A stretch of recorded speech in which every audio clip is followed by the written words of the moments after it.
Assalamualaikum warahmatullahi wabarakatuh.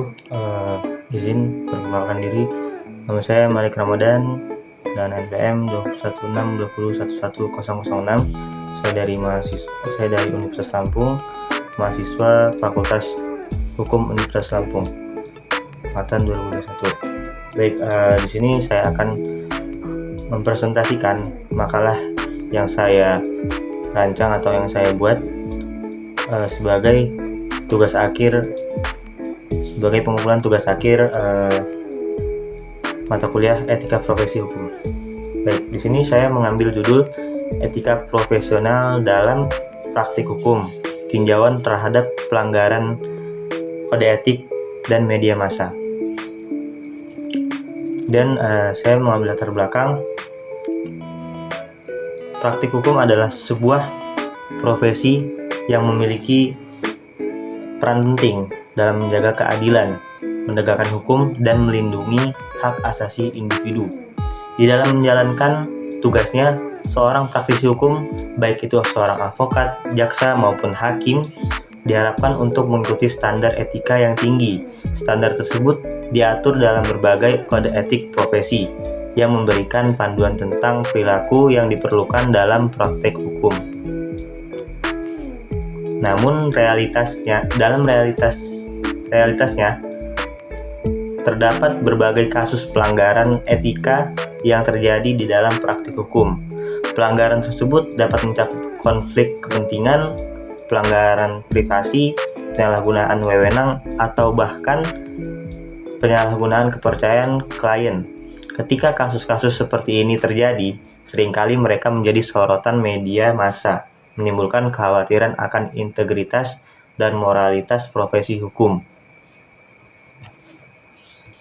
Selain itu, dengan kemajuan teknologi dan akses mudah terhadap informasi, publik semakin peka terhadap perilaku para praktisi hukum. Kasus-kasus pelanggaran etika seringkali menjadi perbincangan hangat di media sosial, memicu tuntutan untuk adanya akuntabilitas dan transparansi dalam praktik hukum.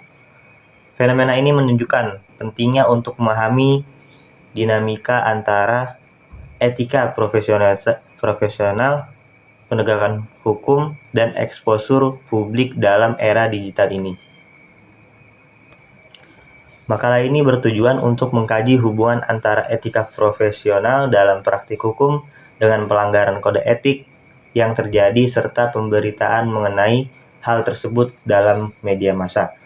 Dengan meninjau kasus-kasus konkret yang terjadi serta analisis terhadap berbagai kode etik yang ada, diharapkan makalah ini dapat memberikan pemahaman yang lebih mendalam tentang tantangan dan kompleksitas dalam menjaga standar etika dalam praktik hukum. Selain itu, melalui penelaahan terhadap pemberitaan media massa, makalah ini juga bertujuan untuk menggali dampak sosial dan reputasi yang timbul akibat pelanggaran etika dalam praktik hukum. Baik, di sini saya mengambil rumusan masalah. Saya mengambil 2 rumusan masalah. Yang pertama, apa saja jenis-jenis pelanggaran kode etik yang sering terjadi dalam praktik hukum.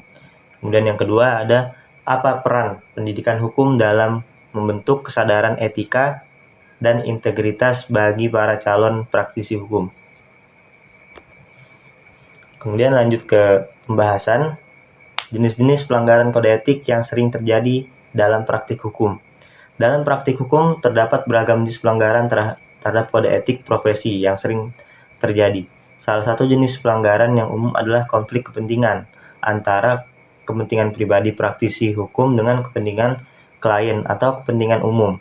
Misalnya, seorang pengacara yang mewakili 2 klien dengan kepentingan yang bertentangan tanpa memberikan pemberitahuan yang cukup kepada klien-klien tersebut akan melanggar kode etik.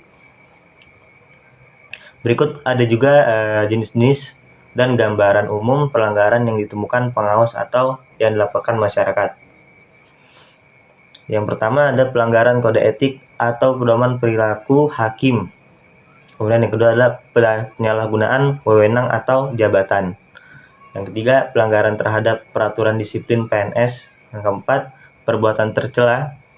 Kelima, pelanggaran hukum acara. Yang keenam, MAL administrasi. Yang 7, pelayanan publik yang tidak memuaskan.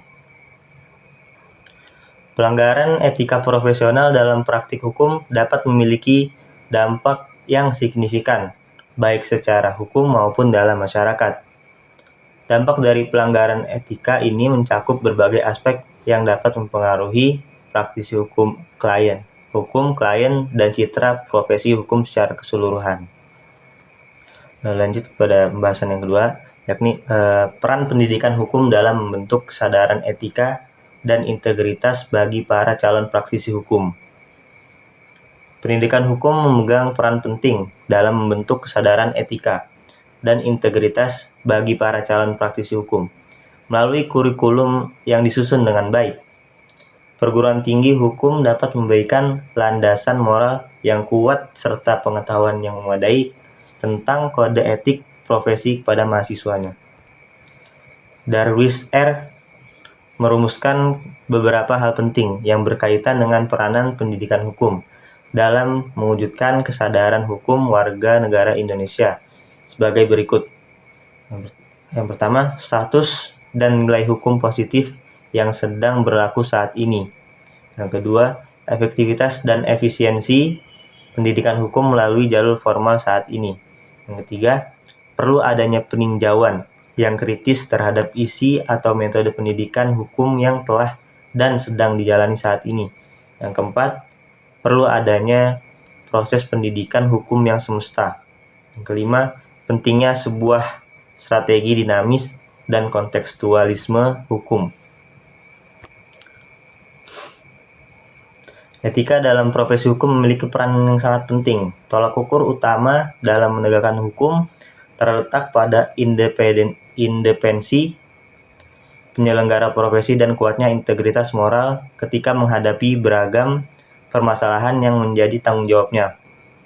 Untuk menjadi penyelenggara profesi hukum yang baik dalam menjalankan tugas profesinya, dalam menegakkan hukum dibutuhkan praktisi yang memiliki kualifikasi sikap kemanusiaan, sikap keadilan, mampu melihat dan menempatkan nilai-nilai objektif dalam suatu perkara yang ditangani, sikap jujur, serta kecakapan teknis dan kematangan etis. Mungkin kurang lebih itu presentasi makalah yang saya rancang. Apabila ada kata-kata yang salah, saya mohon maaf. Sekian dari saya. Assalamualaikum warahmatullahi wabarakatuh.